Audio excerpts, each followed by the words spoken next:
Please mute yourself. Please mute yourself. Only the speaker who is speaking should on the mic. Mugishu sir, you also please mute yourself. Okay. Okay, thank you for that. So I will be the moderator of this meeting, and I want to take this opportunity to welcome all of you to this meeting. Remember, it is International Women's Day 2025. So we have made a lot. We started by making some posters, sharing, and now we have come to the final where we have a virtual meeting. And I look forward for everyone to share interactive idea Excuse and me, it is, I think it is Joseph. Joseph should mute.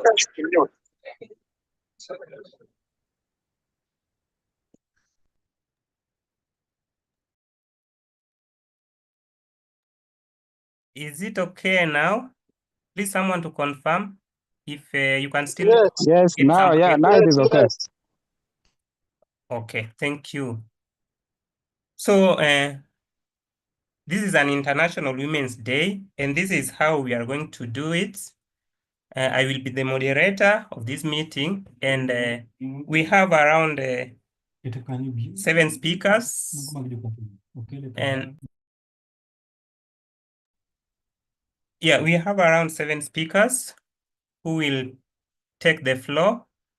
Each speaker will take around 10 minutes to give insightful information about women or even about the topics.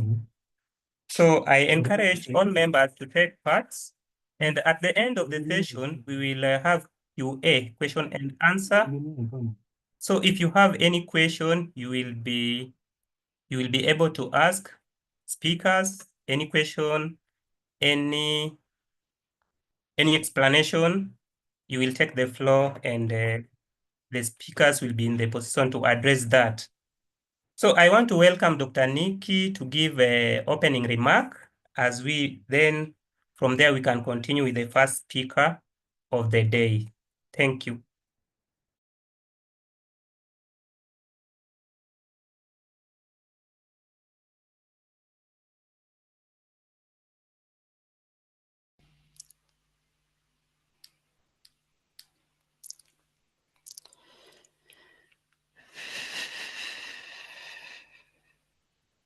Hello, Dr. Nikki, if you can hear me. Yes. I can hear you. Can you hear me? Yes, loud and Okay, clear. thank you. I think I sorted the problem. So, Dr. Magishu, ready? Hello? Dr. Magishu? Hello, Okay, there we go. Okay, thank you so much. I'm sorry about that. There was some error. So, warmest welcome to everybody. It's a very special day today. One, because we're celebrating women, and secondly, because this is Dr. Magishu, our executive's first event. And I think that the team that are all here today are absolutely awesome. So I know it's going to be wonderful. So I want to share with you a little bit of background. Dr. Magishu, I've known him for quite a few years, and he went to South Africa to complete his doctorate, and he had many challenges, but I've always been so proud of him because he managed to go through everything and survive. Dr. Megishu's focus is very much on rural women and children's sustainable empowerment. Um, he has a NGO in the DR Congo, and there have been many challenges, but owing to Dr. Megishu's support and the training that he gives in that team, it's just been such a success to be able to give women courage, because women in the DR Congo have an incredibly difficult time. And Dr. Megishu has taught them to be strong and to have the courage to move forward. So I'm extremely proud of him. So, Dr. Megishu, thank you so much. And the floor is now yours. You can go ahead. Thank you. Thanks a lot, Dr. Nikki Depina. Thank you, everybody present in this discussion today. I appreciate you have explained who I am, although it's a long story. You couldn't say everything in 1 minute, but thank you very much. Thank you, the audience. So I'm Dr. Mugisho. I'm from DRC, but for the moment, I'm living in Rwanda. And I'm an executive in charge of gender women empowerment at GPLT. So I'm going to talk about constructive masculinity and gender. As this is the month of the women, I think we men mostly, we should be using our masculinities in a constructive manner so that gender can be promoted. Next slide.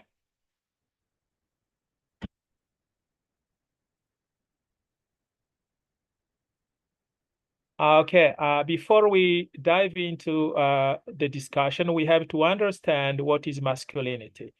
Masculinity is mostly a patriarchal issue because it is the center of rationality and normality. It is patriarchy that encourages society to make men behave the way they behave. And this is what enacts male identity. Masculinity is also, we have to understand this, masculinity is not a biological classification like a sex. Sex is something that is biological. We cannot change it naturally, but masculinity changes because of society. Masculinity also refers to behaviors, cultural beliefs, attitudes, and a lot of other factors. We have to understand that masculinities always changes. It changes with time, it changes with environment, it changes with the group in which it is being applied. That is why we talk about masculinity versus masculinities. Next slide. Yes, masculinities, in order to understand them, we have to also look at the categories. We have a lot of categories of masculinities, but we're going to look at the most important. And the top of masculinities is called hegemonic masculinity. This is a description of how society describes an ideal man, the man which has a spirit of dominance. Most men have a dominant voice. Most men will look for better jobs. Most men will look for furthering studies. Those are some of the aspects that can describe hegemonic masculinity. We also have what we call subordinate masculinity. Subordinate masculinity, they are constructed as lesser than hegemonic masculinities, and they include those men who are not real men, who are not ideal men. These are men who are too close to femininity. Those men who are not, who don't have strong voice, those men who don't have a strong physical force, those the men who don't have imposing jobs, and so on.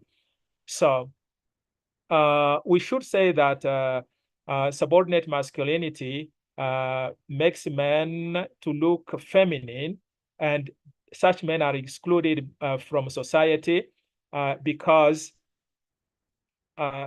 they are considered as weak people. Next slide. Yeah, we also have marginal masculinity.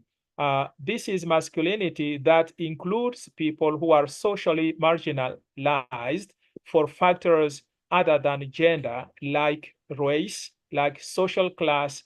We have to understand that some races are more important than others. The rich are more valuable than the poor. This is included in marginal masculinity. It also legitimizes hegemonic masculinity because it positions itself as above or in power over marginalized groups of people. We also have complacent masculinity. This is about those men This is about those men who don't care about being alpha men. Alpha men, these are men who are ideal men. They are ordinary men, not tough, not powerful, and so on. Next slide.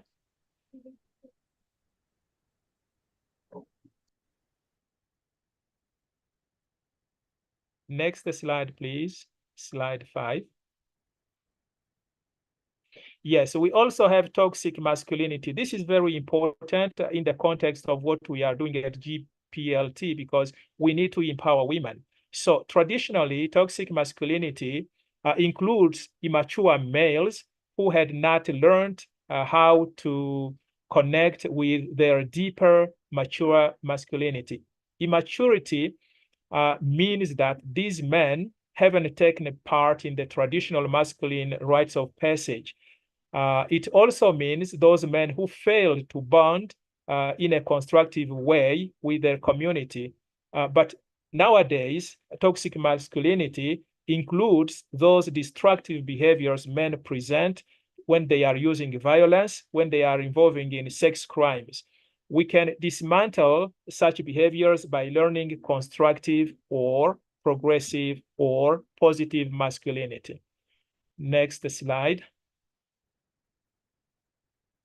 Yes. What is positive masculinity now? Positive masculinity, this is a way of recognizing the force, the power of masculinity, how physical strength and risk-taking are crucial in life, like emergency services, where physical strength and courage are vital. Positive masculinity is good for men's well-being and well-being of those around them. Positive masculinity also refers to men showing more traditionally feminine traits, such as talking openly about their feelings.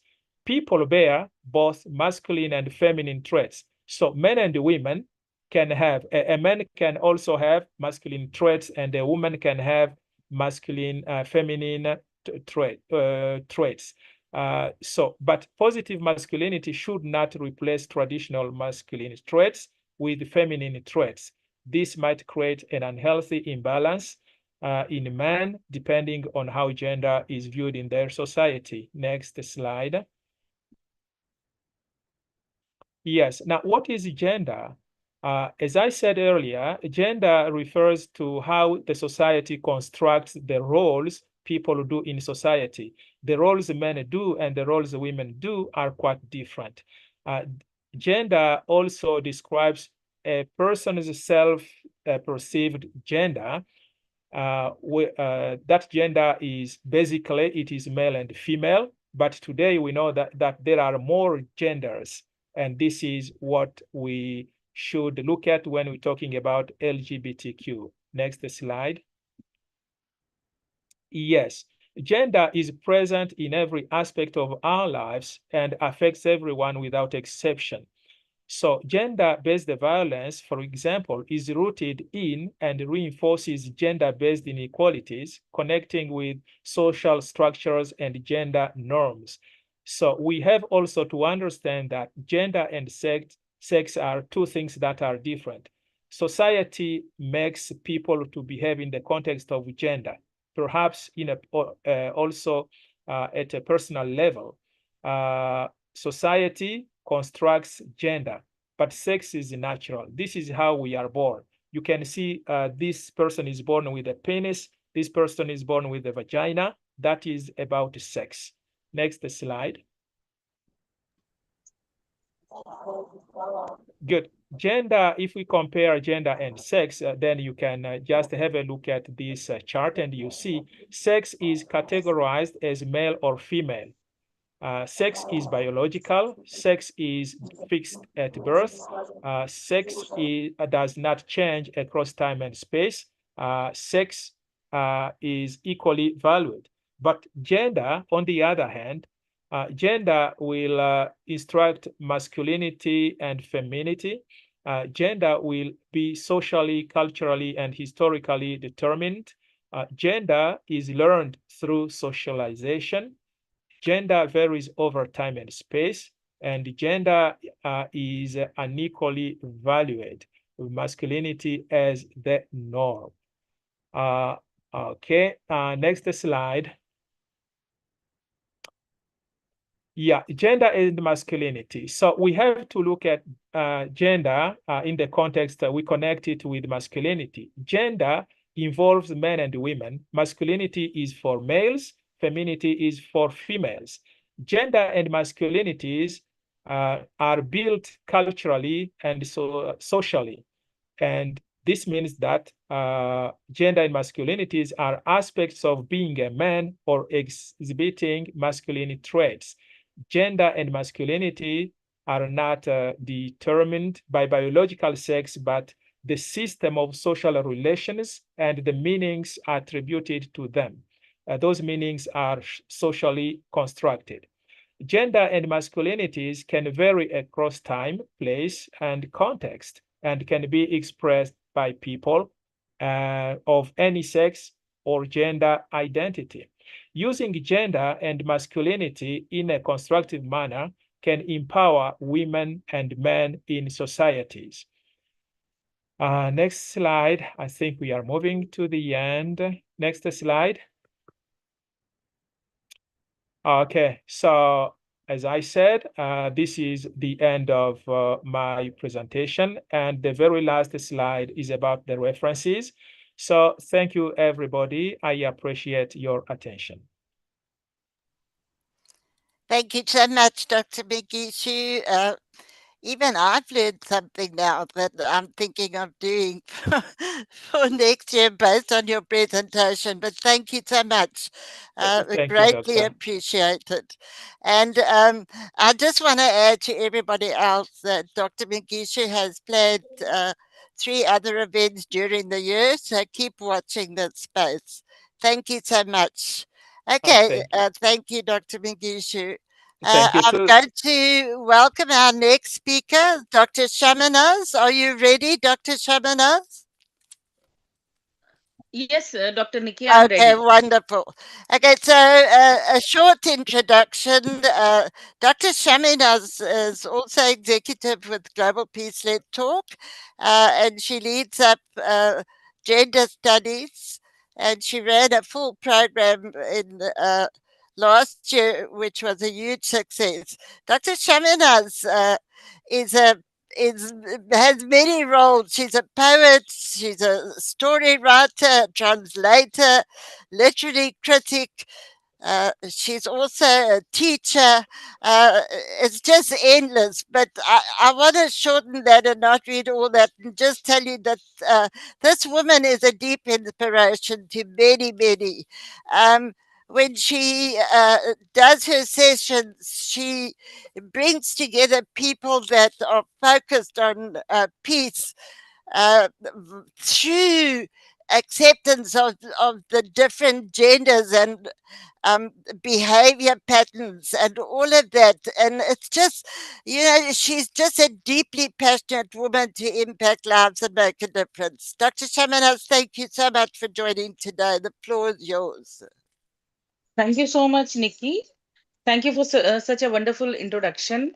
I thank my GPLT family and thanks Dr. Mugishu for organizing this event. I was a little bit busy with some household and college responsibilities, so I couldn't organize any event. But we will be doing next week soon. So the title of my presentation is "Women Entrepreneur in Contemporary India." Uh, uh, uh, when we talk about the field of business, trade, industry, commerce, then it is a field which has been always considered as a main monopoly, especially in the patriarchal society like India. It was believed that women cannot enter these field being dominated by men like business, trade, industry, commerce. But in recent time, we have seen the emergence of women entrepreneurs who have carved a niche for themselves and have set an example in a society which has always considered women to remain in the four walls of the houses. Now, because of these inspiring ladies, many young women are venturing into the field of business and trade and becoming successful entrepreneur. So there is a long list, but the first in the list is Indra Nui, who is was born in India but is now a United States citizen. She has been consistently ranked among the world 100 most powerful women. And in see, most of the world see we Indian women as a marginalized, uh, subaltern creature, even because of some incident which has happened, uh, about sexual abuse or rapes incident which has happened in Delhi and other part. People look up to us as a people, women who are always who are very subaltern, marginalized, who but this is not the reality. You will see women in India in almost every field. And India has the maximum number of women PhD holder. And now India is also having the maximum women entrepreneur. I think the largest number of women entrepreneur are now in India, though they are not. Some are very big business women. Some are mediocre. Some are have just started. So Indra Nooyi being part of the Indian diaspora. But let us talk about the women who are living in India and contributing, building a strong Indian economy. These women entrepreneurs are not just increasing their presence in the startup sphere. Women entrepreneurs are playing a pivotal role in growing the number of unicorn and sonicorn in India.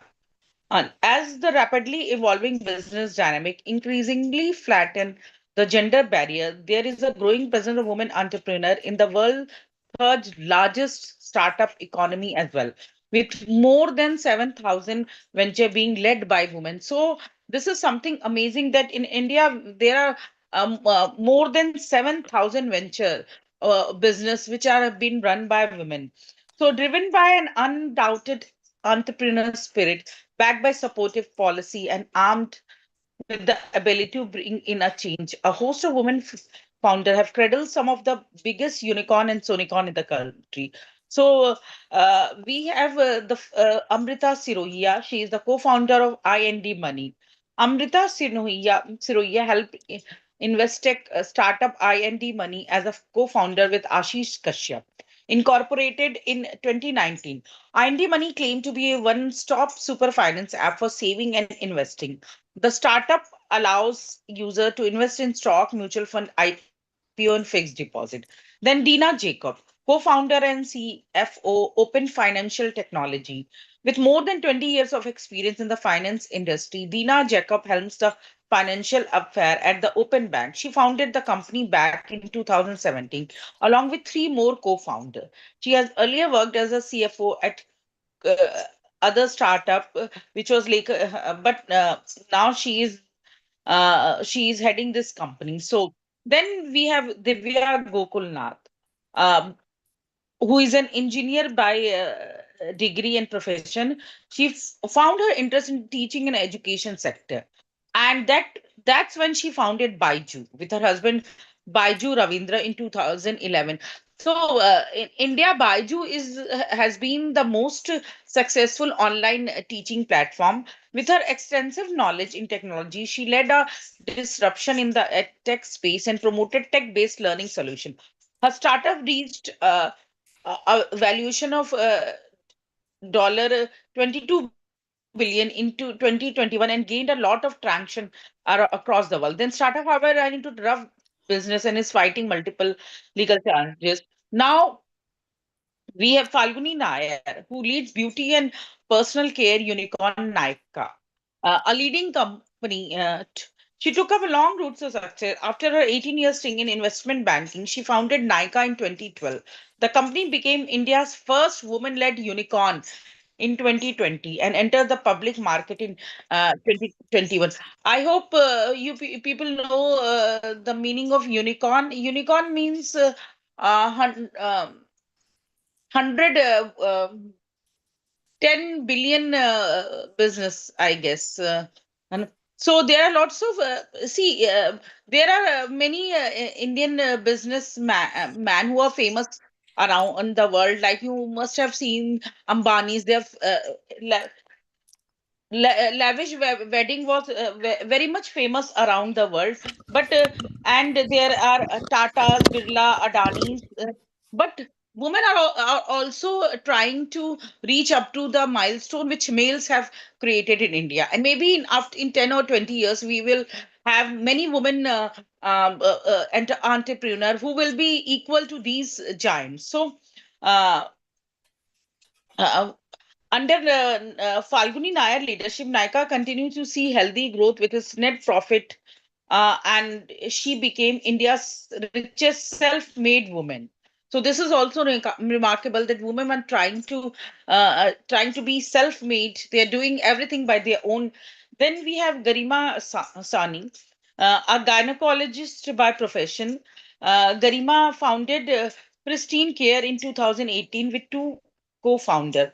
Her health tech startup turned a unicorn in 2021. And though she is holding a degree in medicine, she brings her medical expertise to scale Pristine. The company offers health care services to patients across 42 cities in India. Then we have Kalra, um,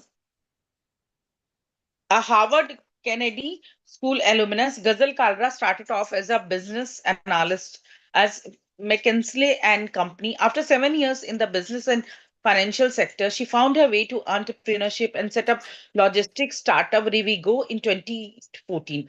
After turning into a unicorn in 2019, Rivigo was acquired by Mahindra Logistics in 2022. Later, she founded D2C home appliances brand Nook in 2023.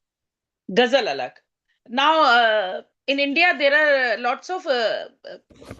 uh, lots of company based on Ayurveda. Ayurveda is a traditional Indian system of medicine and healthcare. So there are lots of companies which are based on Ayurveda, and Mama's Earth is also one. So, Ghazal Alak, after pursuing her career in design for a few years, she founded her true calling in entrepreneurship. She founded D2 Seed Beauty and Personal Care brand Mama Earth under the parent name of Honasa Consumer Limited with her husband Varun Alak. Under her leadership, the Gurugram based startup entered the unicorn in 2020, and she was also one of the mentor in Shark Tank India in, I think, season 1 or 2. Then we have Kanika Gupta, Kanika Gupta Shori. She started her entrepreneur journey with PropTech startup Squad Yard with her husband Tanuj Shori in 2014. The startup is a real estate aggregation and transaction uh, platform which enable the complete life cycle of owning and living in a home, including research, due diligence, selling, financing, and more. Then Kavita Subramaniam. I hope I have time. Yes, you've got 2 minutes, Dr. Chaminaz. Okay. Now, see, now coming to these people, these ladies. I have made a big presentation, but we can do it some other times. So there are lots and lots of ladies who are coming out in this field, but we cannot. Uh, these ladies belong to the higher section of society. Not only women in the higher section of society are rising in the field of entrepreneurship, but there are women who are also rising in the middle class or in the lower section of the society. We cannot leave them also. We can the recent religious ceremony which was held in India, Mahakumbh. Mahakumbh also gave rise to very uh, many women entrepreneur who though have started their venture, small venture, but they came out. Lots of ladies I have seen in my village also. I belong to a village, though living and sitting now, but uh, in my village, lots of ladies who were earlier confined to the four walls of the house, they came out to be self-dependent. And Mahakumbh was a platform gave them a, um, which gave them it was a platform which encouraged them, and they started it was in that period that they started, and they are growing now. So uh, business, trade, commerce, this was a field which was earlier though a main monopoly, but now we see women from different section of the society in India who are trying to compete with the men, and this competition is giving them self dependency and strongness. And now we see women in all those field which was earlier occupied only by male. So in future we will see more and more women coming out and becoming leaders in this field also. So thank you. I am not sorry, I was not able to make my PPT because of my injury, and hope next time I'll be able to do it. Oh, Thank you, thank you so everyone. much. Thank you, Dr. Chamanasa. We're so sorry for your hand. I hope it gets better soon. Thank you so much for your presentation. Dr. Shamanaz is incredibly focused on women who've managed to uh, succeed in their lives, women who have not found it easy, women who have struggled. And Dr. Shamanaz has this gift about her that those are the women that she brings forward and that she talks about and supports because they've set an example for all of us that you must never give up, you must stay strong and just keep pushing forward. Dr. Shamanaz, thank you so much. Thank you so much. I just want to highlight the efforts and attempt which women are making, because uh, not every women are being recognized. There are lots of women who are sheroes in different field, but not every women are being recognized by the media and others. Yes. Thank you. Yes, that's true. Okay, thank you so much. I'm handing over to Amandi now. Amandi, are you ready? Yes, I'm ready. Thank you. Okay, I'm Dida Nomondi. So I'm going to pick it from here, where first I want to appreciate Dr. Mugisho. Then I also want to appreciate Dr. Shamenez Bano from India for their messages. So I'm going to take this opportunity to welcome Miss Mena Mishra from India. So if you are in, I'm going to read the bio of Miss Mena. She's awarded winning author, a poet, editor, novelist, and educator. She's a founder and the CEO of the Impeachless Publishing House and Mumbai. She has made India proud by becoming the South Asia winner for Cambridge Dedicated Teacher Award in 2004, with 45,000 teachers across the globe applied for the same contest. She has a free publishing project called The Young Birds for school students and teachers. She has also formed a group called SSC Edu Warriors that provides free teaching aid and guidance to the teachers of Maharashtra. Her work has been appreciated by the leading newspaper, Times of India. So I want to take this opportunity to welcome Ms. Mema Mishra so that you can take the floor and give the insightful messages. Thank you. Welcome. Thank you. Thank you for the welcome. There are two things that I want to begin with. Number one, my name is Meena Mishra, not Meena Mishra. And this PPT is the old one. I had sent another one, if that can be shared. Dr. Nikki? Sorry, how may I help you? There was another PPT that I had sent. Okay. Yeah, if you could check for that. Yeah. But I'll just You, begin. you sent to Akinola, please assist if there is other slides apart from the one you I are had, sharing. I had sent it to info at Global Peace. This is the old one. Okay, we are Yeah, sorting Dr. on Nikki, that. yeah, please check info at Global Peace, the latest PPT that I had Dr. sent. Nikki, can you locate that and forward to me now? Uh, till then, I I can just begin till you locate the PPT. I'm fine with that. Okay. Okay. Go, Mina. Yeah. It's fine. Yeah. We'll share your on the WhatsApp group. Yeah, yeah, please. Okay. Yeah. So, first of all, my topic for today is meticulous men of metal. Okay, thank you, Global Peace Let's Talk, for having me here. It's a privilege for me to be here on this global platform and talk on such an important topic. Masculinity, diversity, and gender are not just social constructs, they are the forces that shape our families, workplaces, and cultures. Too often, gender equality is seen as a women's issue, but true balance can only be achieved when both men and women actively engage in the conversation. As the global ambassador of Global Peace Let's Talk and the CEO of Timpish Lass Publishing House, I believe in fostering meaningful discussion on these topics. Our work reflects this commitment by creating platforms where diverse voices can be heard, stories can be shared, and perspectives can be brought. A truly inclusive society does not silence one gender to uplift another. It encourages mutual respect, collaboration, and understanding. It is about breaking stereotypes, redefining masculinity, and empowering every individual, regardless of gender, to reach their full potential.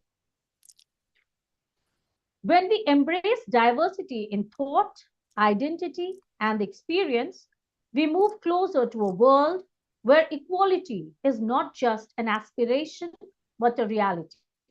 Let's continue this dialogue and work together to build a more balanced and harmonious society. Why this discussion matters? Why? Why should we talk about that? Many assume that women, but gender equality is about everyone thriving together. It is not about competition. It is about collaboration, where men and women support each other in building a more balanced world. Constructive masculinity plays a vital role in shaping a healthier society. When men are emotionally healthy, supported, and free from rigid stereotypes, they become better fathers, partners, colleagues, and leaders.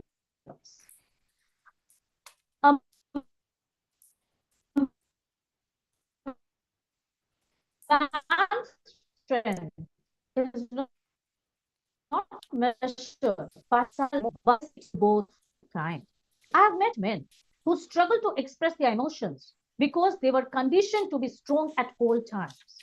But true strength lies in balance, in the courage to acknowledge emotions, the wisdom to seek support, and the resilience to grow. Diversity in gender perspectives creates harmony. When we embrace different experiences, ideas, and voices, we build a society that values every individual. Let's redefine masculinity not as a barrier to equality, but as a force that uplifts everyone.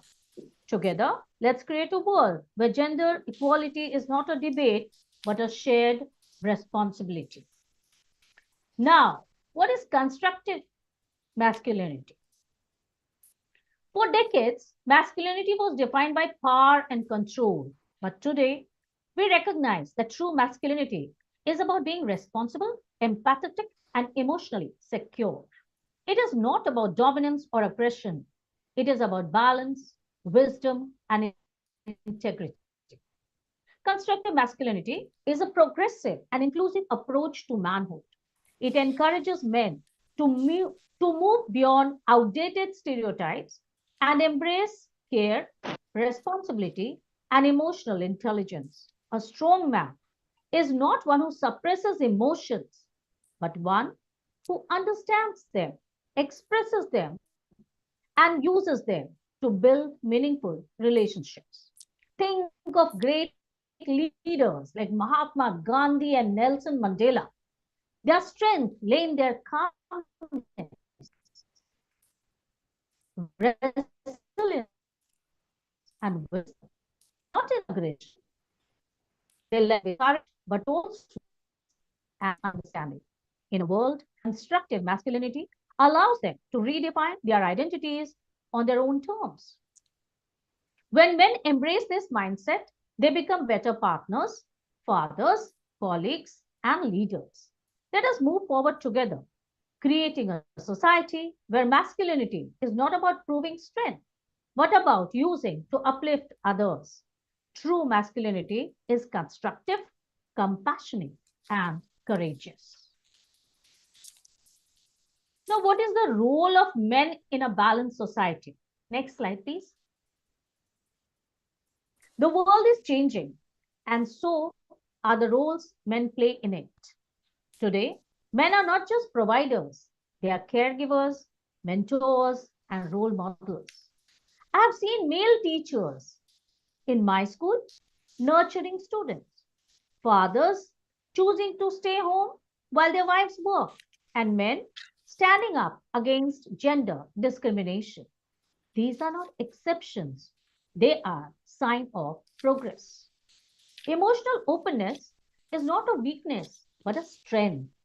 A man who expresses his feelings, supports his loved ones, and values emotional intelligence is not less of a man.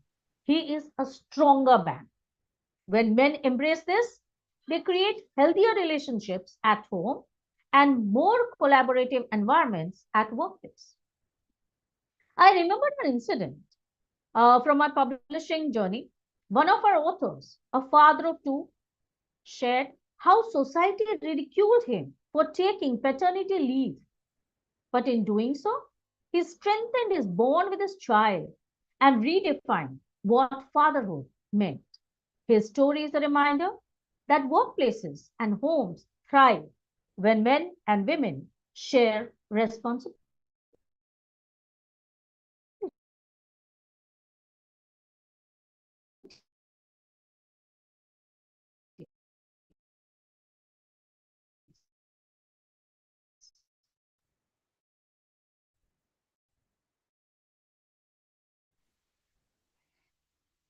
Are you okay there, Mina? When not encourage. Men don't cry. Men must always be strong. Men are not natural caregivers. These are the myths that have shaped generations, forcing men into rigid roles and suppressing their true selves. But the reality is different. Emotions are human, not gender specific. I remember reading a story about a young boy who was bullied because he was. Father encouraged his artistic talent. Today, that boy is a well-known artist. This proves that when we allow boys to be themselves, they grow into confident and fulfilled individuals. Suppressing emotions has led to alarming rates of depression among men. It's time we teach boys that it's okay to express sadness, fear, and affection. Emotional intelligence is not weakness, it is strength. Take some cinemas, for example. These are Indian films like Dear Zindagi, Tare Zameen Par. They show male characters who are empathetic, emotional, and nurturing, yet incredibly strong. This is the kind of masculinity we must set. Types benefits everyone to be who they truly are without fear, without judgment. Next slide, please. Diversity in gender perspective. We live in a world where gender roles are evolving. More women are leading corporations. More men are thriving, creating fields. And gender diversity is being acknowledged in education and workplaces. It's time we recognize that gender is not just binary. It exists in a spectrum shaped by individual identities and experiences. Inclusion leads to a more harmonious and accepting world. Some of the great greatest innovations come from diverse teams, people of different genders, backgrounds, and identities, bringing their perspectives together. When we respect and embrace these differences, we create a society that is not only fair but also enriched by new ideas and perspectives. I remember a conversation with a transgender author who shared struggle in finding acceptance. For them, publishing a book was not just a career milestone, it was a moment of self validation, a declaration of their identity. Their voices, we create space for authenticity and growth. Respecting different gender perspectives is not about dividing us, it's about uniting us. Let's build a future where everyone, regardless of gender, feels valued, seen, and empowered. Next slide, please.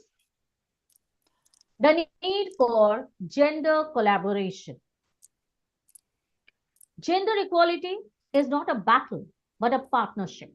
True progress happens when men and women work together. Shared responsibilities lead to stronger families and workplaces. Imagine a world where gender isn't a barrier but a bridge, where women and men are not competitors but allies. Companies with gender equal leadership have proven to be more innovative and profitable. Homes where men share parenting responsibilities raise emotionally secure children. This is not about giving one gender more power, it is about ensuring everyone has an equal place at the table. Next slide, please. The Impishlas Publishing House's commitment. As the CEO of the Impishlas Publishing House, I believe men play a vital role in our lives. We define masculinity and gender literature. Every book we publish has a purpose. Our goal is to bring diverse voices together and ensure men's role in a balanced society are celebrated, not dismissed. We encourage authors to challenge stereotypes and redefine what it means to be a man, woman, or any gender identity. Our contribution is Meticulous Men of Metal. Now, this is the book I'm talking about that we have published. A book that celebrates men who lead with kindness, strength, and resilience. Thank you, Meena. You've got 2 minutes. Okay. It features of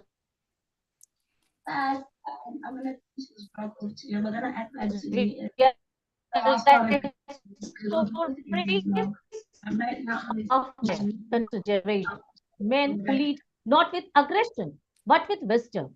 These are fathers, teachers, social workers, and entrepreneurs who prove that true masculinity is about depth, not dominance.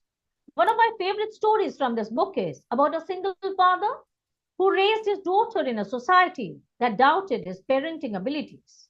He not only succeeded, but inspired hundreds of other fathers to be more involved in their children's lives. Next slide, please.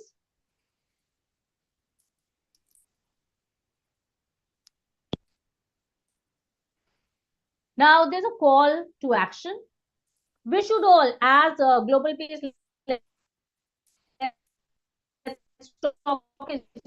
already doing it. Other platforms should also encourage gender diversity and inclusion at work and home. True strength lies in empathy, integrity, and mutual respect. Together, we can build a world where gender equality uplifts everyone. Before I leave you with this thought, I want you to reflect on your own role in this conversation and ask yourself, are we raising our boys to express emotions as freely as we encourage our girls to? Are we ensuring workplaces are truly inclusive? Are we challenging outdated stereotypes in our daily lives? Gender equality is not an issue of one side versus another. It's a collective responsibility. Let's be conscious of the change we can bring, one conversation at a time. This is my message, and this is how I end it today. Thank you so much, Dr. Nikki. Thank you very much, Meena Mishra. So, Meena Mishra. Meena Mishra, I'm so sorry for that. Yeah. Yeah, thank you very much. It is That's okay. a nice message, and it is all about meticulous men of metal.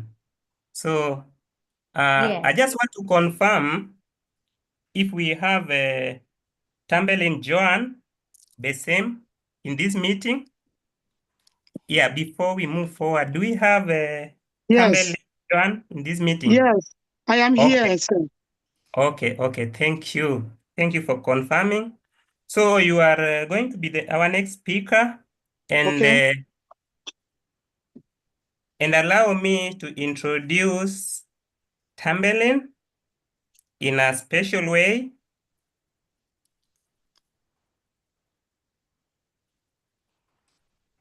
So,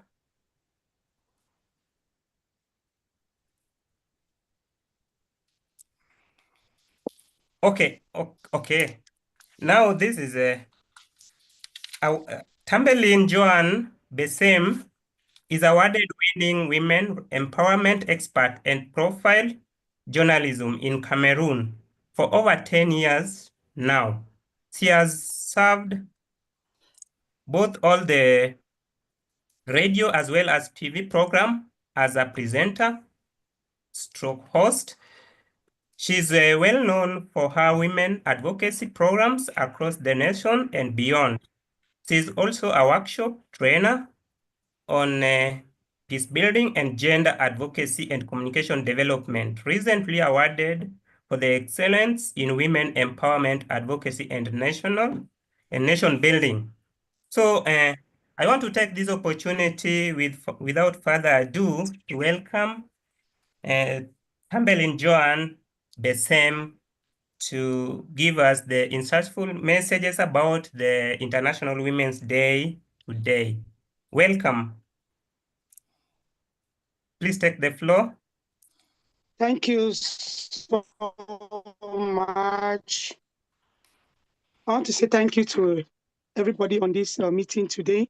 Thank you so much to the other speakers, especially our doctor from India.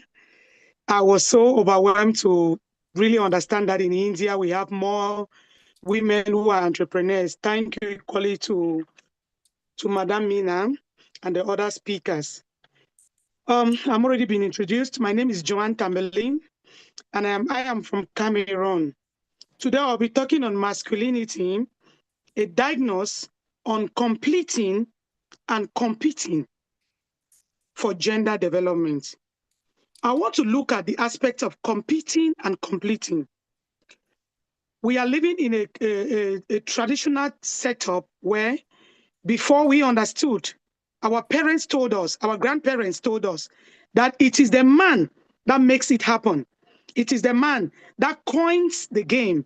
It is the man that will always stand tall. It is the man that will represent our father. It is the man who represents leadership. It is the man who represents authority. It is about the man. So we grew up knowing that we are subhuman beings. So I'll be looking into now that the world has evolved, and we are not talking about gender equality. We are talking about women emancipation. We are talking about women empowerment. It is but very important that we look into the concept of completing and competing. Now, competing is like a fight. It's like a battle.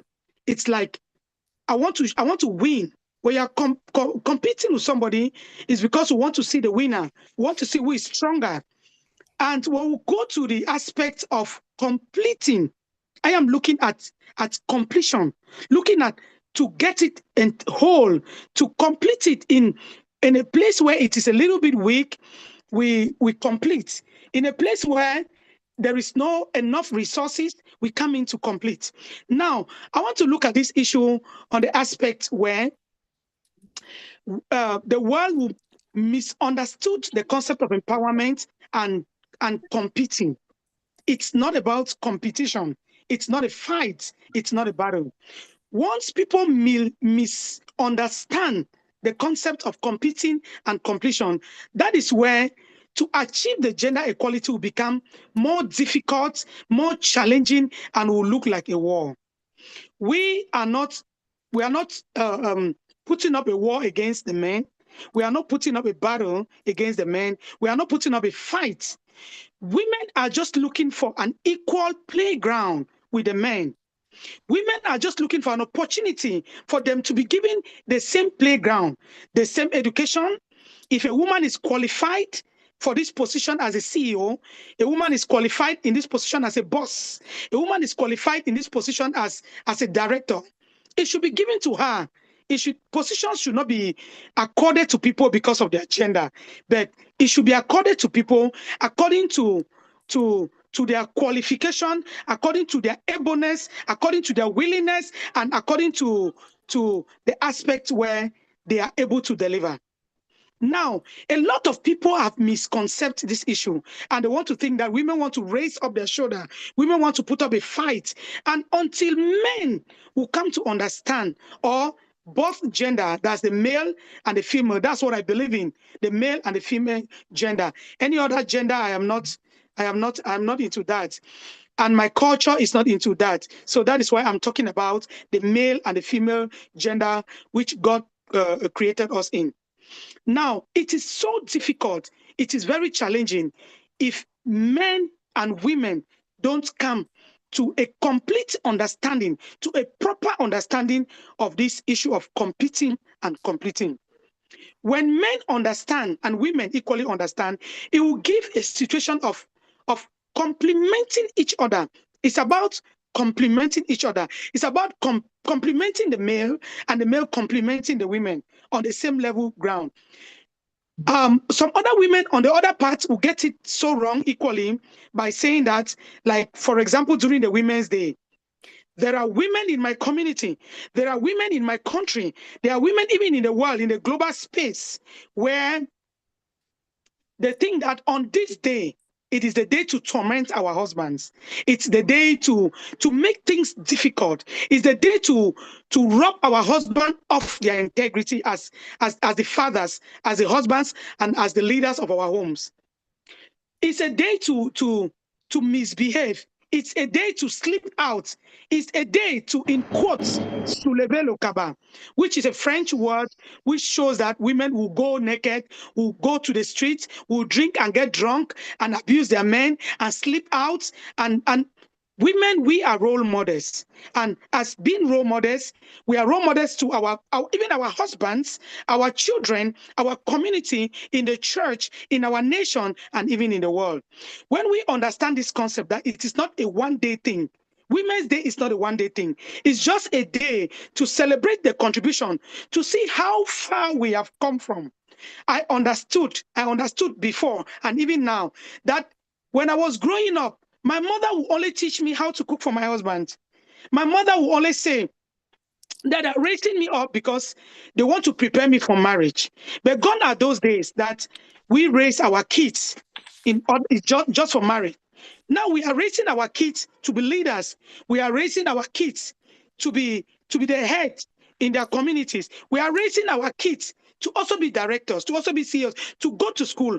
So now I want to challenge the traditional status quo that they should break these unnecessary stereotypes, these barriers. In my community where I come from the restive areas of Cameroon. I come from the southwest region of Cameroon, where unfortunately we are going through a lot right now because of the Anglophone crisis that is going on in my country for over 7.5 years now, and it's still going on. It's not yet ended. We understood that in this period of crisis, women are going through sexual harassment as a result of their gender. People take women as something to settle out disputes. They take women as something to buy out issues that has to surround men. So now they'll come in to use women as some sort of balancing the fight, balancing the equation. Women have become issues of balance, but it shouldn't be like that. But when we understand that it's not about a fight, it's not about a battle, it's not about putting up shoulders, it's not about raising up shoulders, it's not about we coming to compete with the men, we coming to fight, to push the men aside and take their position. Please, dear men, I want to believe that we have a lot of men in here. We have Dr. Nikki, and we have other men. And this message probably is going to be cutting across some other forums where men should hear. Please, dear men, we love you. It is not a fight. Just as the last speaker spoke, we are allies. We are into this together. And I want to believe that a man who believes in women emancipation is even a more emancipated man.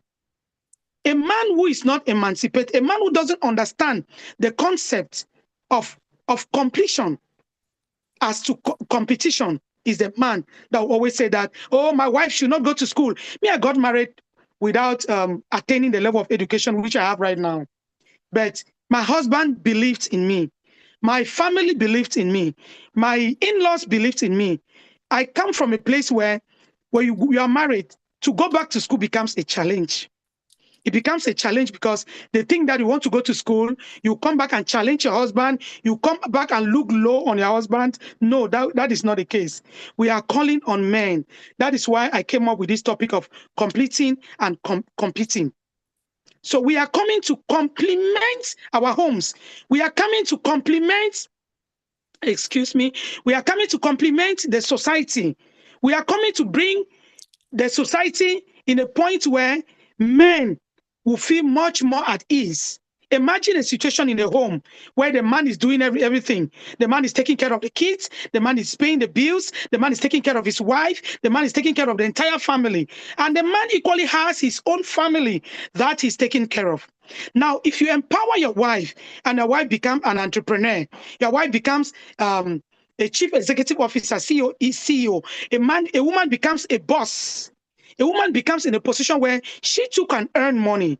I want to believe that the economic situation of the family is going to be highly ameliorated. It's going to make, at first, we're recording so much high level of men dying prematurely. And the issue of economic, like finance, providing for the family was at the very peak of the research that was carried out, especially in the southwest region of Cameroon, because the men will stay in the farms from morning to night. The men are struggling to do that. And at the end of the day, the men will get ill, their health will be so battered, and there are so many widows. I don't know the situation in other countries, but in Cameroon, there are more widows than widowers. So, and when we did this research, it was proven that more men are carrying the huge responsibility of the family. And this is because they are the ones who came up with this, who purported, who zoomed into these patriarchal norms, which shows that it's only the man that is a boss, it's only the man that is a leader, it's only the man who can walk, it's only the man. And at the end of the day, men become overworked. We don't want to lose our husbands anymore. We don't want to lose our children, our bigger children anymore. We don't want to lose our brothers anymore. We don't want to lose men in our communities anymore. We pray that the men in different communities around the world who understand the concepts of competing and completing. We are coming in as completing. We are coming to complete. We are coming to add savor to this life. We are coming to add an additional hand to this life. So please, this is what we are coming in for. And we equally want to bet on families who are raising children, both girls and boys. We want to come to make them understand that they should give level opportunities, equal opportunities to the girls and to the boys to strive on the same playground. It is not a battle, but let's give an opportunity to our girls and to our mothers and to our wives and to our sisters and to our neighbors and to our female community to equally excel in this life. so that activities, so that the economy, so that the political sphere, the cultural sphere, the socio-economic will be a better one for everybody. Thank you so much. That is my little cent contribution on this platform. Thank you so much again for giving me the opportunity to be able to share. God bless you. Thank you very Jan, much. no, Jan, that wasn't a little contribution. That was a huge contribution. Thank And you. I know that Dr. McGeish is going to make you stay in his group. I'm sure of that. Well done. Well done, John. Thank you very much. Okay, thank you very much for that. And the next speaker will be Juliet Miabo. Juliet, are you there? Yes, I'm here. Okay, thank you for confirming. So I want to take you through a brief introduction to Juliet. So Juliet Miabo, a transformative leader in business and community development. She is a visionary leader with a background in social science from the University of Cape Town, specializing in political science and political philosophy, with expertise broadcast, media, retail, supply chain, economics development. She has been an instrumental in fostering sustainable growth in South Africa, township and rural economies. As the founder and the CEO of Ted Koza, Juliet champions SMME sustainability, market access strategic partnership. She collaborates with the government and corporates funding agencies to unlock resources for entrepreneurs, particularly women, youths, people with disability. Without further ado, allow me to welcome Juliet Miabo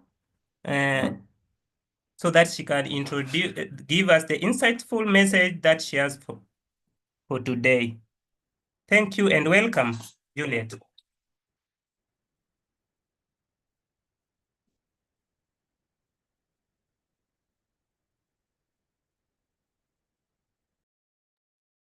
Hello, Juliet. Take the floor, please.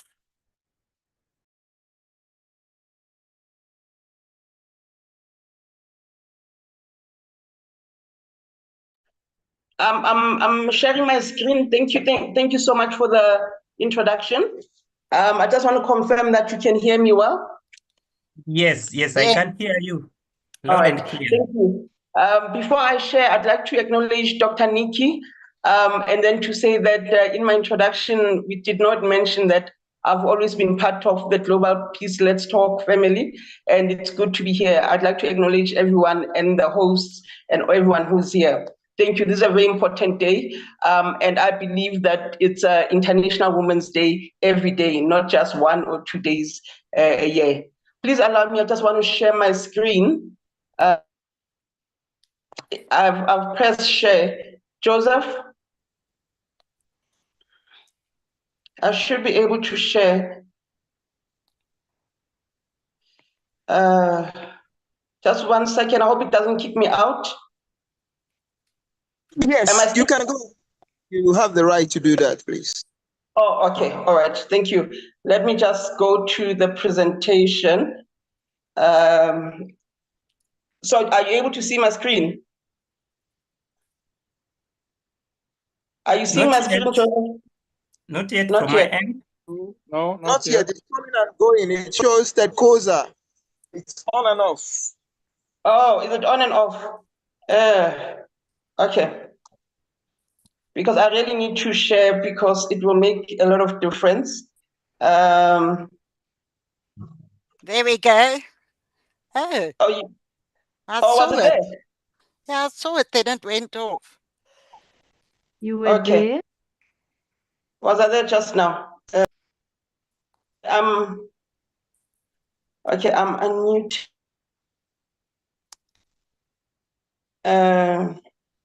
So if I get kicked out, please excuse me. I don't know.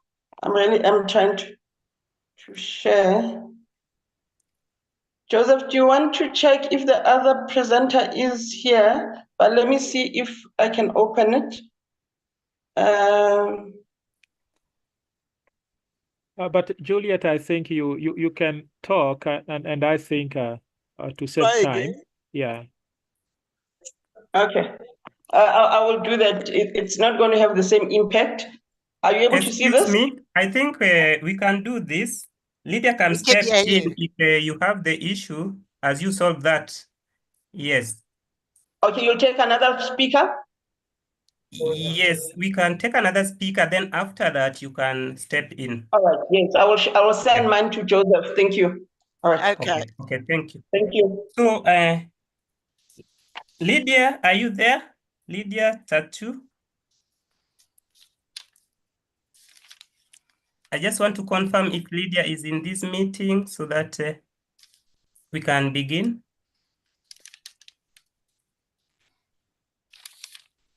Lydia. Hello, Lydia. Lydia. Hello. Oh, there we go. Thank you, Lydia. Hello. Yes.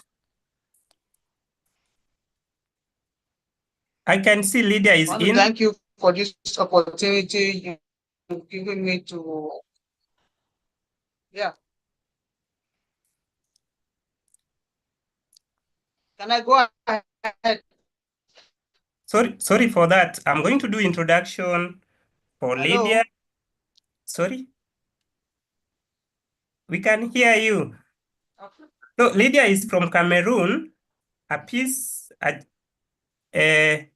ambassador at Global Peace Let's Talk. Lydia is an environmentalist, women, and empowerment, a founder of Liat Connections, and acting as agent for humanity on UN Sustainable Development Goals. So Lydia is also an international businesswoman. So to add on top of that, is also an absolute businesswoman in Cameroon, equipping women with business skills and self-confidence. Her work is predominantly in Cameroon and Zambia. She's greatly respected for her support of women's rights. So I want to take this opportunity to welcome Lydia to the floor. Please welcome. Thank you. I want to thank Dr. Nikki for this opportunity. And also I will thank Dr. Misho from Rwanda and the other speakers, not leaving behind the audience. Thank you for this meeting today. I'm not gonna take a lot of my time. I'm speaking on leadership, education, and economic empowerment for women. So I got to take it like I just because I have something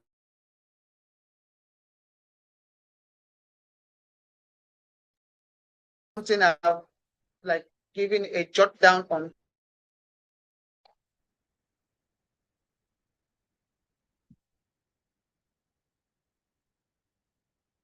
some points form, or maybe just to go direct, but I'll see if I can some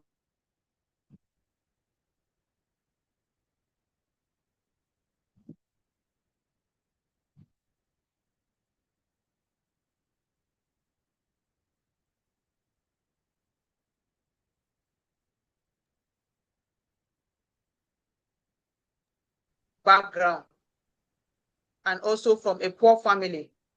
And this African child doesn't have access to education.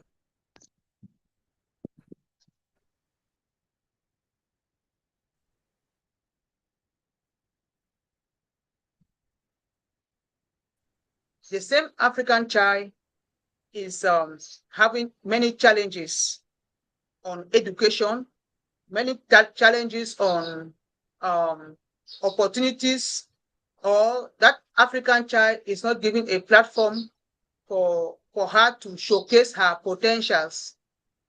That same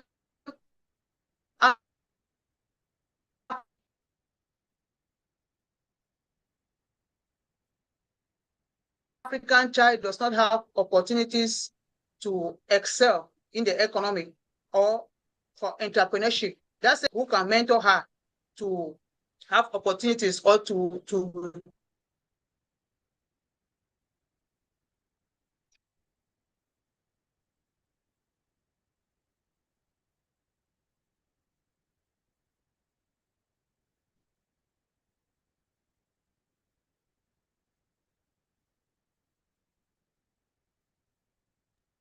Okay, we have lost Lydia. Lydia, are you there?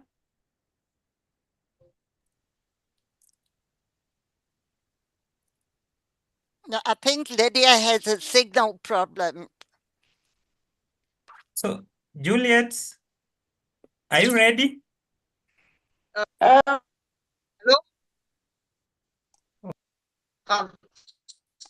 Sorry, I think I have some network issues. Okay. Hello. Okay, just go ahead. Okay, sorry for that. I think I have some network issues.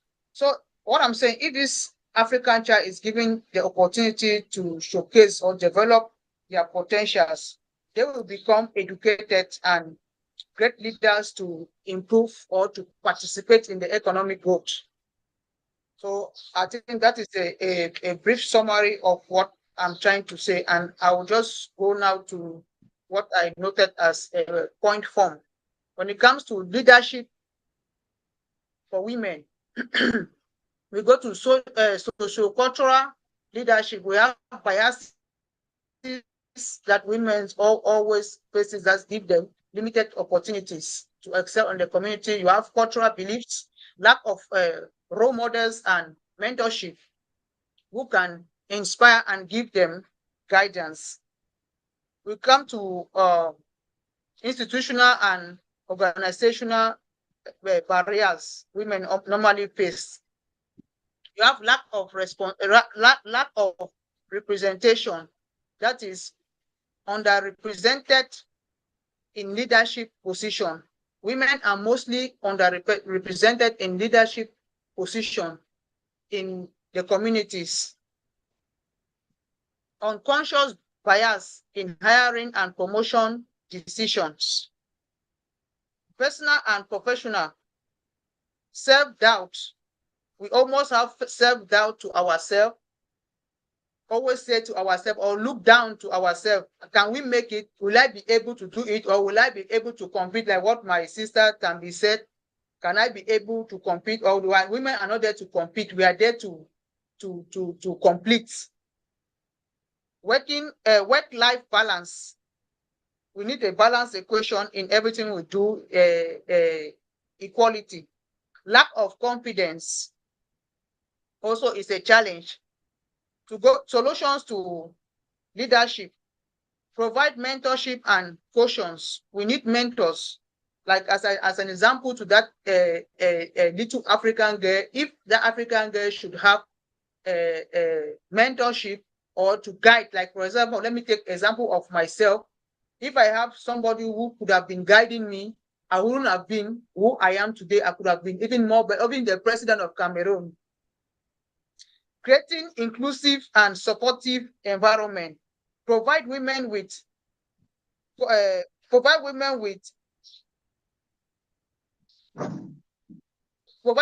leadership training, education and awareness of the importance of women leadership, equal pay and benefits. Provide women's network and support through platform to connect and support each others. Engage with local communities projects. Talking about education, we will go directly to sociocultural barriers, gender stereotypes, cultural practice, early marriage and childbearing. We all know about that to women is a great challenge. Economic, poverty, lack of finance support, opportunity cost, institution, lack of access to schools. Most of these schools in local areas, you find there's a distance going to school, and for a female child going to school is a very challenging something. That child can be raped along the line, and it's challenging. Discriminatory policy, sexual harassment and violence, e.g., gender-based violence.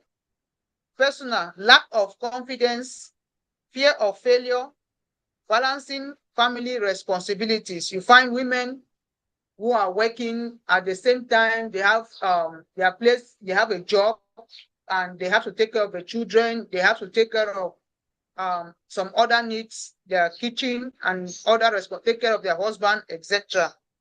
So we pray our husbands, brothers, fathers have to understand with women to balance that equation. I go for solution on education. We have to provide scholarship and grants, and this is not about, it's a collective something.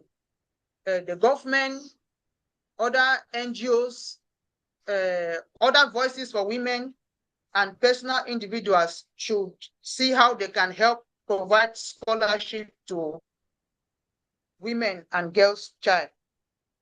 Policy reform, promote women education, community engagement.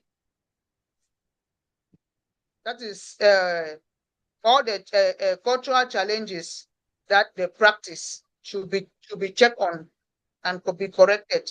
Support service, e.g., childcare and counseling to women, education and awareness. UN women should promote leadership, education, economic, and empowerment by advocating for women. I will go lastly to economic and empowerment.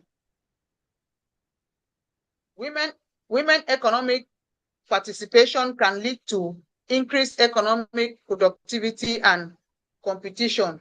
It can lead to improved health and education outcomes for themselves and their facilities.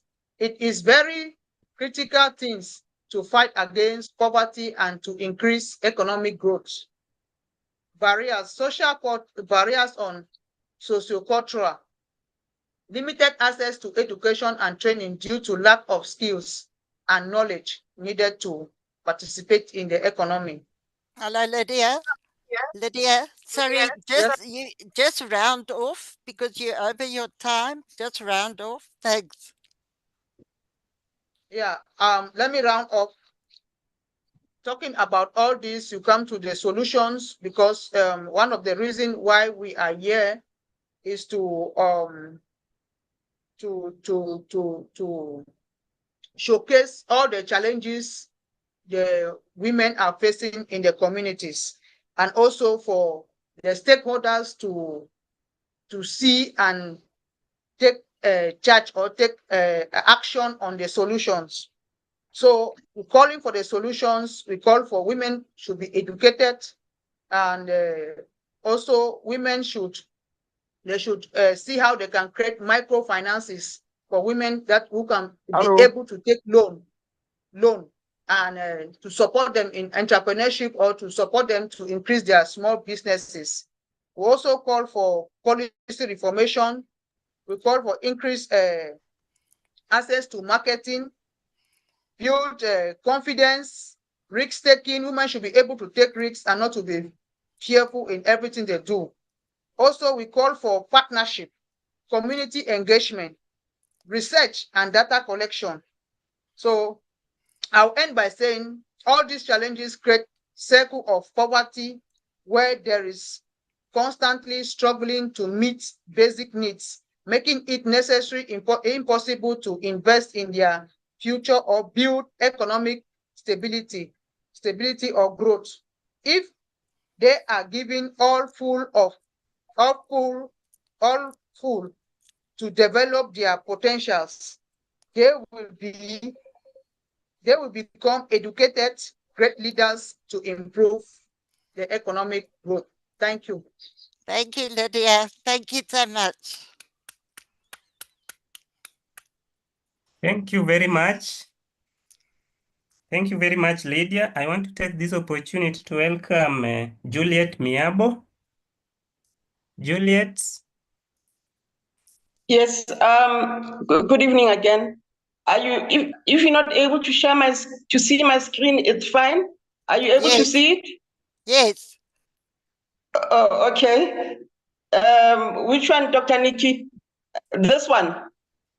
I can see it. Okay, for now it's opening, it's a blank. Can you see it? No, I'm Dr. just Nikki? I'm seeing the orange one that says Ted Koza. Yes, no, that's my presentation. Thank you. Thank you so much. Thank you for your patience. I also like to recognize all protocol observed. Yes, yes, thank you. I'm in the Soweto office. Yes, and thank you for this opportunity. Because of the time, I will just go straight to the presentation, and also maybe just do a prelude and say, as Juliet Miabo, as a leader and as a woman in South Africa, I am firstly grateful that I live in an environment where women are encouraged to participate in various spheres of society, whether it's business, whether it's in various spheres, education.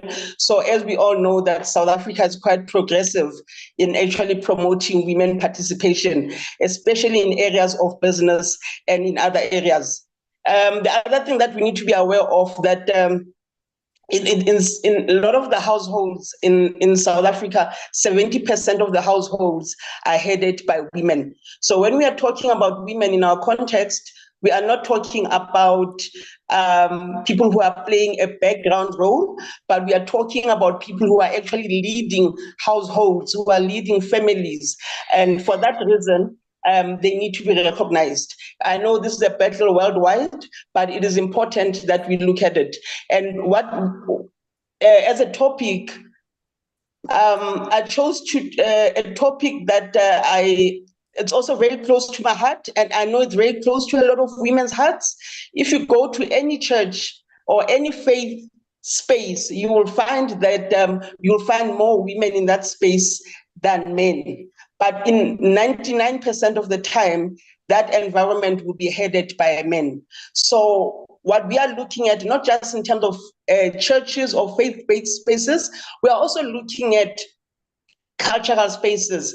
So I will do a summation, but hopefully we'll be able to capture the key things. And we are looking at the issues of toxic masculinity and constructive masculinity that you find in the religion called Christianity. I chose to focus on Christianity because that is one that is closest that I am part of, and I've been observing since I was a child, and I've observed the problems there.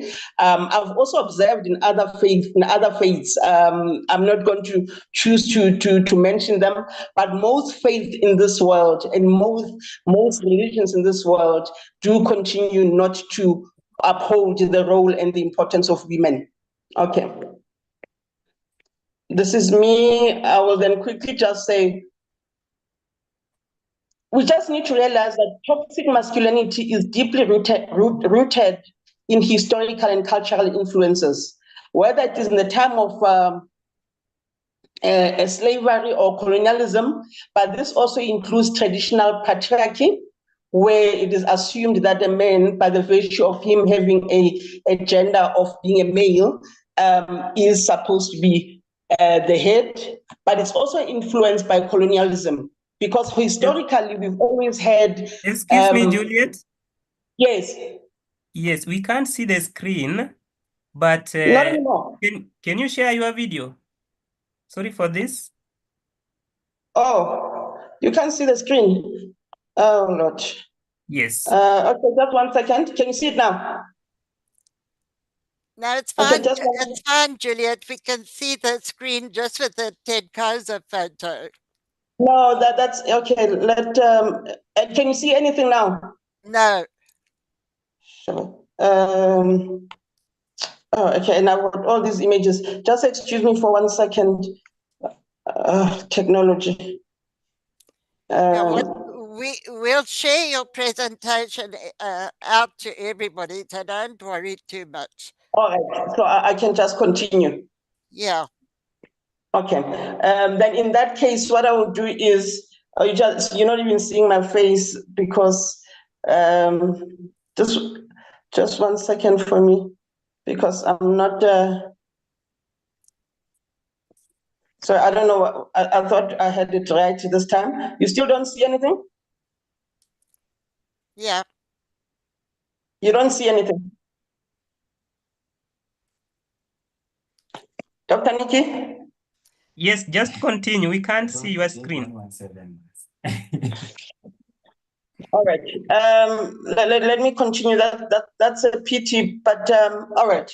So I have to then open the presentation without displaying it. No, it's a really good presentation, Juliet. So we're going to share it to everybody in the group. So Okay. that's why I'm saying don't worry too much. Even although we can't see it now, the actual presentation will go into the group and then everybody can discuss it around there. So don't worry. We're not going to leave you out of that. Don't worry. All right. So I can continue. I think, yeah, just do a summary closure and then you can carry on the discussion in the group. But can you hear me though? Yes, we can hear you clearly. All right. Okay. So then I'm just summarizing the fact that number one, that all the issues that we have around toxic masculinity come from history, colonialism, racialism, and also even the time of traditional patriarchy. It's a pity I don't have the picture. You're not seeing it. I'm showing a picture that shows that as much as we've had changes in the country, in a lot of countries we've had democracy, we've had freedom, but we continue to see that in certain spaces, those spaces tend to be held and be protected for male domination. I have a picture of Mandela here, and then I continue to say that we have traditional patriarchy, we've got colonialism and their impact. And then we also say that what we call hegemonic masculinity framework is also all about upholding certain privileges for men through cultural and institutional power. And the power here, I have a picture, yeah. What we have, we've got different institutions that protect men's power by the virtue of them being men, whether it's in business, in social structures, whether it's in a faith space, in a religious space. And we then see a situation where whether it's a pope or it's a bishop or in various spaces, those spaces are predominantly left for men. But what we are not looking at is the fact that religious teachings, the Bible itself, to be more specific, it is used selectively to protect men's dominance. Yet we have beautiful examples of where we are encouraged to love each other, where Jesus Christ himself encouraged men to love their wives. I'm not going to quote the scriptures, you'll see them in the book. We have a situation where people will quote Genesis 6:13 about dominating over a woman, but they don't look at the fact that that was linked to a particular sin. So what needs to happen then? What we need is reformation. We need to reform and to rethink the role of religion in our society. and also we need to encourage women in leadership positions, and not just, well, the picture I have is one of our deputy ministers who's a woman, not just in politics, not just in business that we have. Even in those spaces, women are still limited, but we need to encourage women to play a key role in the space where they actually worship and pray, and where they're in the majority, and that is in the religious space, because that is a space where the mind and the spirit is nurtured. And that space, a woman needs to be able to know that she can lead in that space. And those open opportunities, what they will do is they will help to integrate gender equality into religious education. And they will also help to encourage men to play a more positive role in the lives of their loved ones, being the women, or also in the lives of their children. And when men start playing the role that Christ himself set an example, where Jesus modeled what is constructive masculinity, we will be able to have a better society, better children, and more loving society. Those examples that Jesus showed as an example are those where Jesus demonstrated compassion. Whenever he dealt with women, he demonstrated compassion, and he always protected women. We have a situation where in John 11:36, where it says Jesus wept. Jesus was able to show emotions. So we do not want a situation where men believe that they don't have to show emotions. Jesus showed very close friendship and bond with his discipleship. He cared for them. So the spirit of caring needs to continue. Yes, men need to be encouraged to have friends and close bonds. That will also help to minimize the high level of suicide. And what we are highlighting is that I spoke about the Samaritan women. We spoke about whenever Jesus himself dealt with a woman, he always showed support, and at times spoke against everyone else who was against that particular woman. And the spirit of servant leadership is also important. That as a man, constructive masculinity means being able to be humble enough to serve other people, not to always expect to be served. And also, to quote one of the lines in the scriptures of the Bible, says, the greatest among you must be your servant. So if you believe you are the greatest, you must be willing to serve those that you love. And that is part of constructive masculinity. In this way, we'll be able to have a society that has less gender-based violence and femicide or homicide, and we'll be able to continue to build a more constructive society, and we'll have theology, the churches, the faith, being there to encourage men particularly, to be in touch with their emotions, to be able to be loving and caring as instructed by the very book that is supposed to be driving us. Because when it says love is kind, love is patient, love is cares for others, that also applies for everyone else. And we need to take an example from the very book that encourages us. And with Wonderful, those Juliet. 1 minute, yes. Yeah, your time is up, but it's just been so amazing. You can just close it off. Yes,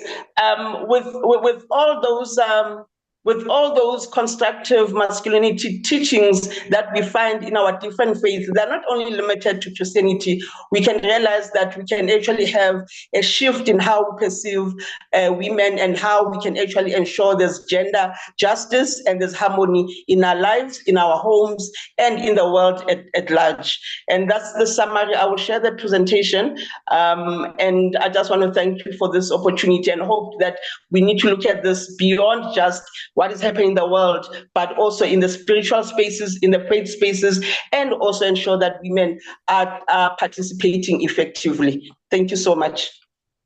Juliet, you're so welcome, my dearest. And we're so happy that you're back into Global Peace Let Talk, because we really love you. And we know that many countries in Africa are having such conflict. And South Africa is right stuck in the middle of all of this. So you're staying in our prayers, that the violence in the country will also start coming to an end. We have to find ways to find solutions. So lots of love, Juliet. Thank you. so much. Thank you so much for your presentation. We're going to share it with everybody, and there can then be a discussion in the group. So this is not where it will end. Thank you. Thank you very much, Juliet. So, Thank you. Dear Nikki, there is Ada Rizzo from Kenya who would like to speak a little bit. Is it possible? Ada Rizzo and Yes, Yuel. Franca, you can let Okay, her thank come you. No, on. I don't want to speak. No, I it's will fine. share everything. Yes, Okay. it's fine. Is she ready to come on now? okay, we have the next speaker. I think if someone wants to speak, we are going to give him or a chance after the last speaker. Yeah. Yeah, if there's some minutes left, we can give Okay, a I chance should to go. anyone. Where's the problem? So our next speaker is Reverend Yule. Bati. Yeah, Reverend Yule, then she speaks exact after Reverend Yule, Franca. He won't be that long. So ask her, please, to just... Oh, I don't want to. Okay, it's okay. Yeah, we want to hear her. No, not she's for going me. to speak after Dr. Reverend Yule. She'll speak. Okay, thank you. Welcome. Reverend Yule, are you ready? Reverend Yule? Hello, Reverend Yule? He tried to call me on WhatsApp, but Reverend Yule? I will. Okay, Franca, ask I her will if she's try. ready. Ask her if she's ready. I leave Ada would like to tell something, not me, because I leave her. Okay, thank you so much. Ada from Kenya, so you can introduce yourself.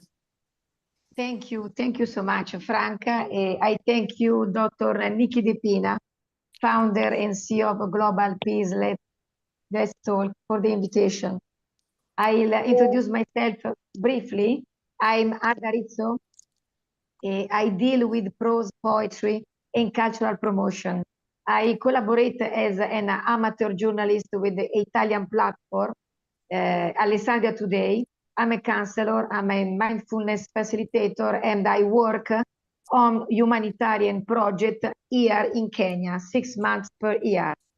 And I want to underline that especially here, a very critical aspect we cannot ignore is the situation of women, fragile women, because in Kenya, they often live in a position of subordination, subjected to gender-based violence and domestic abuse. It's crucial to work for women's rights by promoting awareness and education on gender issues. Volunteer projects that offer legal support, training, and safe spaces for women can help change this reality. In this context, this evening, I would like to propose some solution. We can support initiatives that train women leaders in communities, create human rights education programs, and raise awareness among men about respect and equality. It's a long journey, but every small step is very, very important. This evening, I would like to address my speech, especially to diversity, construction of masculinity and gender, focusing in the ways in which we can intervene to promote an inclusive and respectful culture.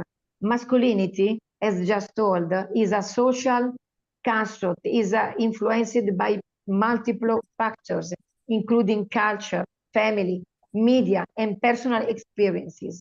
Traditionally, masculinity has been associated with characteristics such as strength, aggression, independence, and reduced emotionality.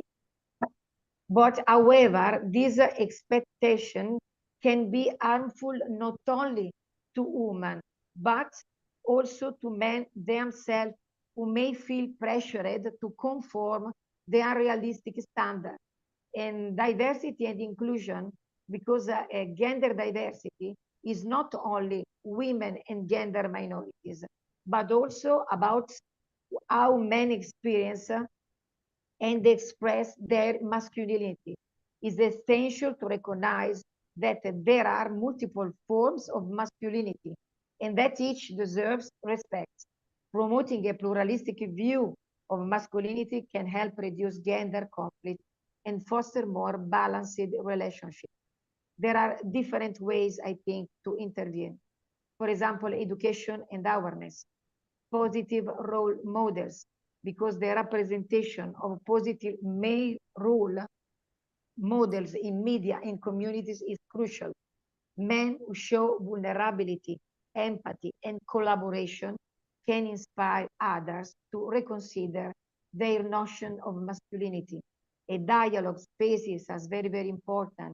Creating safe spaces to discuss masculinity and gender is fundamental, in my opinion. Discussing group, community events, and mentoring initiatives can provide opportunities to explore these topics in an open and honest manner. Psychology supports and inclusive policy. In conclusion, the construction of masculinity and gender diversity are complex issues and that require a multidimensional approach. Each of us has a role to play in promoting a culture of respect and inclusion.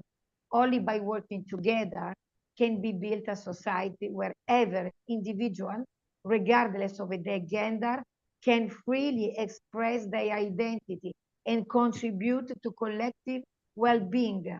With particular reference to the situation here in Kenya, I firmly believe that volunteering, just like writing and poetry, can serve as a powerful platform to promote peace and human rights. My experience has taught me that words can inspire, the words can change the state of a situation, and that each of us, through small gestures and great passion, can contribute to building a better world. Thank you for your attention. Adalgisa, that was wonderful. Thank you so much. It's always for us a wonderful feeling when somebody comes along and shares something that's going to add such great value. So you're going to receive an email from our Dr. Mugishu, that I know for sure. So thank you very much. I think you have some awesome creative suggestions. And what we like to do at Global Peace is take ideas and make them work and introduce them and run with them. That's one of the favorite things we like to do. So you'll be hearing from us. But thank you for your message. And also, with much love, thank you for the work that you are doing in Kenya with the communities. Thank you. Thank you, Thank you to Franca. you. Thank you to you, Nick. Thank you to all. It's an honor for me. No, thank you very much. Okay, everybody, we've come to the end of the Zoom. Okay, thank you very much. Hello? We have okay, I want to welcome Roslyn Oba. Oh, wonderful. Okay, well then Yes. I'm going to ask Rosalind Yes, to she's do the in. closing for us. All right. Wonderful. Thank you very much, Dr. Nikki. Thank you, Didan. I've been at the background with another number, so you couldn't be able to spot me. And just to say that it's been an enriching and thought-provoking session today. With diverse perspectives shared on crucial topics surrounding gender, leadership, entrepreneurship, and of course, constructive masculinity. And each speaker brought unique insights that shed light on the evolving roles of men and women in society, highlighting the challenges and opportunities that lie ahead. And I must take interest in all of their presentations. And I begin with Dr. Shemanes, who provided a compelling analysis of women entrepreneurs in contemporary India, emphasizing the resilience, innovation, and perseverance required to thrive in business. For me, Her presentation reminded us that empowering women in entrepreneurship is not just an economic necessity, but a societal imperative. Mina Mishra's Meticulous Men of Metal was an inspiring narrative that acknowledged the contributions of men who embody integrity, hard work, and resilience. And of course, her discourse challenged stereotypes and encouraged a more balanced view of masculinity and one that fosters mutual respect and collaboration. Reverend Yu Batty, thank you so very much for your insights. And of course, Juliet Miyabo's discussion on the influence of religion on constructive masculinity raised significant questions about the intersection of faith, culture, and gender identity. Thank you as well, Dr. Mugisho, for exploring constructive masculinity, diversity, and gender. For me, it was compelling, urging us to view masculinity through a broader, more inclusive lens. And this presentation, of course, highlighted the need for continuous dialogue and actions that redefine gender roles in a way that benefits all of us in the society. And Lydia, thank you for your presentation on leadership, education, and economic empowerment. Your presentation reinforced the idea that true empowerment is about providing opportunities, resources, and the right environment for individuals to thrive. Now, this is what I want to share in terms of what I'm taking away. Gender equality and empowerment are collective responsibilities. We must all play a role in breaking stereotypes and creative inclusive opportunities. Constructive masculinity is essential for societal progress. It's about fostering positive traits in men that support equity, respect, and collaboration. Education and economic empowerment are the foundation of change. Without them, sustainable development remains a challenge. So as we conclude today's event, let us carry forward these lessons into our daily lives and workplaces as well as communities. Dialogue is crucial, but action is even more important. Let's commit to championing these values in our respective spheres of influence. Thank you to the organizing team led by Didan. Thank you, Dr. Nikki. Thank you to all our distinguished speakers and participants for this engaging and insightful session. It has been a privilege to listen and learn from such profound perspectives. Thank you very much, and I submit Dr. Nikki. Okay, Julie, thank you so much, Rose. I'm just happy that you were able to also have a session with us because you're always just so inspiring. So thank you, Amandi, for all your hard work. Thank you, Joseph Akinoli. Thank you, Dr. Magishu, for your leadership. I think it's very exciting that you're going to have a group filled with your speakers and the visitors today, and that's very exciting. To everybody that added their emails into the group, you will be receiving an email from us and we'll share the presentations with you. We're going to add you to a WhatsApp group, so you'll be able to see everything. So well done, all the organizers, for your time. And special thanks to each and every one of you with lots of love. Let us have a video. Let us have a video so that we can. Yes. Put your cameras on because they're taking photos of you so we can get your photos. Make sure your cameras are on. Thank you. Let us all open our camera. Okay. Thank you, everyone. Thank you so much. Good night from India. Bye-bye, Vina. Thank you. Bye-bye, everybody. Thank you, Bye. Rose. Bye. Bye. Bye. Bye. Bye. Bye-bye, Bye, Franca. Dr. Ali. Bye, Bye, everyone. Dr. Bye, Nikki. everyone. Ciao. Bye. Bye.